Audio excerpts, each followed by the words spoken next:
And this view again is from the WB-57. That's one of our high altitude planes as it continues to track Dragon ahead of those drogue parachutes being deployed. And shortly after that, we'll see the main parachutes deployed. But we'll stand by for those drogues to go ahead and get deployed.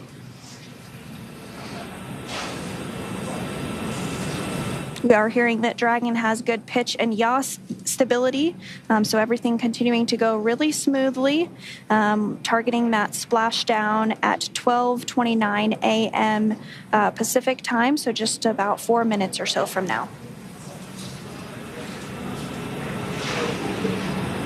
Once again, there we can see that the drogue parachutes, thanks to that WB-57 views, drogues are deployed.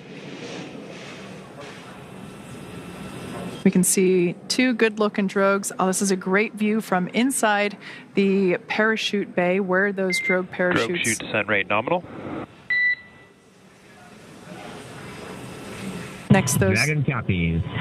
Those drogue chutes will next pull out the main parachutes, and we'll see those 4 main parachutes open and inflate.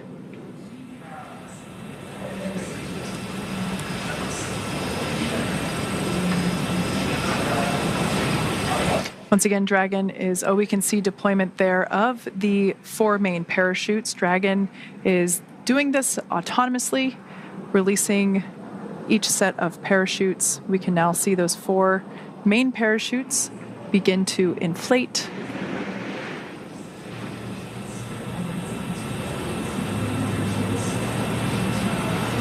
Pretty incredible to see how, as those main parachutes inflate, the capsule itself slows down even more significantly. Main chute descent rate nominal.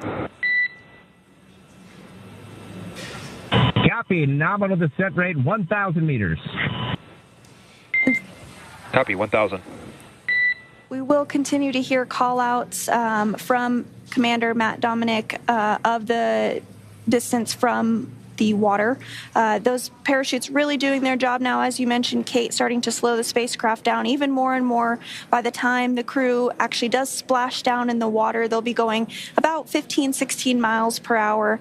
So those parachutes really taking on that air to slow down the spacecraft. 800 meters. Copy, 800. Like you said, Commander, Matt Dominic will continue to report altitude every 200 meters. So we just heard the 800 meter call out.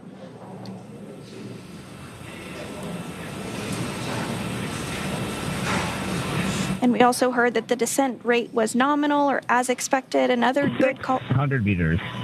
A good call out there. Copy, 600.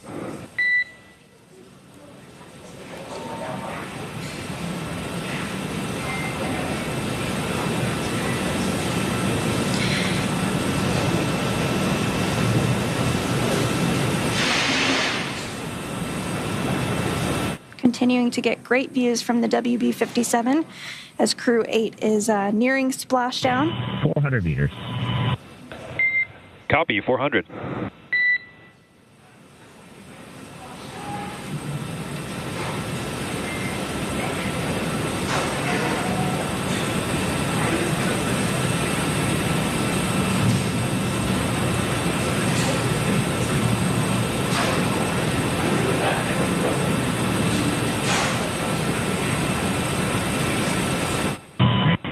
Meters, bracing. Copy, 200 and braced.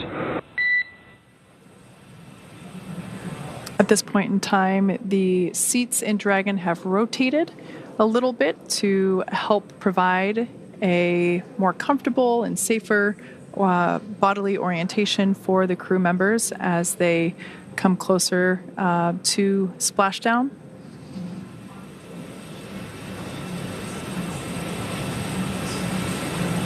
Like we said before, the capsule's going about 15 or 16 miles per hour. And splashdown.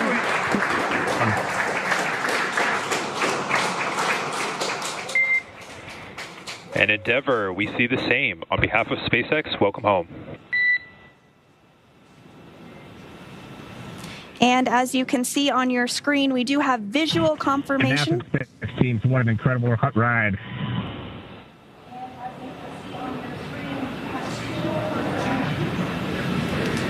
Again, we do have visual confirmation of Crew-8 successfully splashing down after 235 days in space. They are now back on Earth.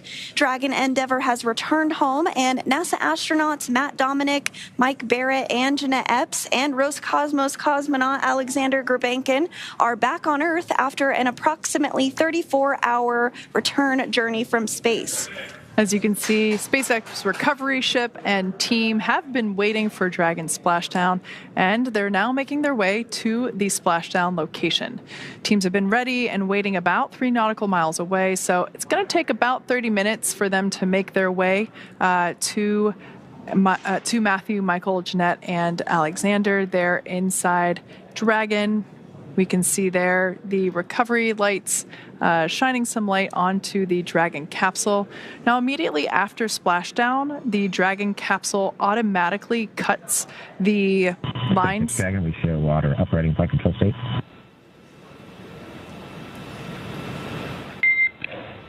SpaceX copies. We see the same. So that was just Commander Matt Dominic reporting the orientation in which Dragon is now in, which we see there on your screen. Like I mentioned before, the Dragon capsule automatically cuts. SpaceX, we stable 1.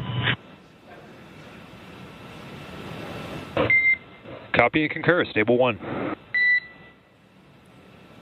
Dragon automatically cuts the lines to the parachutes, so we will see some of the recovery team in the fast boats, which are now approaching the splashdown site. We'll see a couple of those boats divert over to where the parachutes landed, as we will retrieve those from the water. We will also see a fast boat approach the Dragon capsule. That team is responsible for making sure that there are no remaining hypergolic residue on the capsule after it has spent significant time in space. Those hypergolic propellants are what are used to maneuver Dragon on orbit, and they are toxic to people here on Earth. And so we want to make sure that the recovery team is safe, so we'll see that fast boat approach and perform initial safety checks to make sure there are no hypergolic residuals there on the exterior of the capsule. We'll then see that team begin to rig up the Dragon capsule with some fittings, some straps that will ultimately be utilized to lift the capsule on board our recovery vessel, Megan. And we did have a good view there just a minute ago, and you can kind of see it here. The water is almost mirror-like. It's quite smooth.